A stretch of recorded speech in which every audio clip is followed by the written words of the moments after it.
We often use lily pads for the treatment of laminitis or for a sore-footed horse that needs medical attention. These lily pads fit over the bulb of the heel and down over the foot.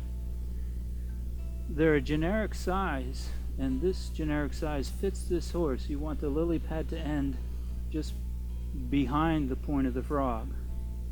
If it was a smaller horse, it may be necessary to trim this down with scissors or a grinder. Once you have that lily pad in place, and make sure that it's pointed with the frog, we'll use a wrap to hold that on.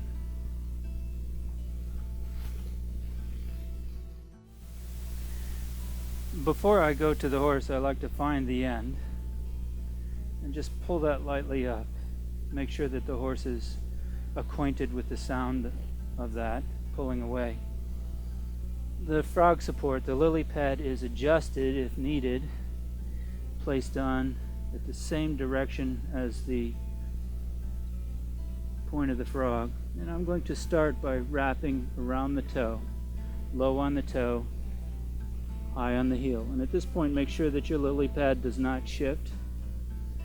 Low on the toe, high on the heel. Low on the toe, high on the heel.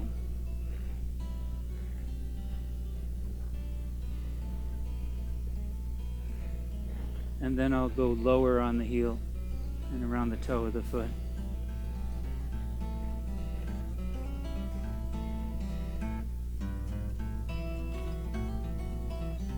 I want to be careful that I don't build up too much of the wrap in here so that I put pressure on that sole. Make sure that everything is tight. I like to keep it below the hairline up here. I'm gently on the bulb of the heel with just 2 wraps around, not real tight.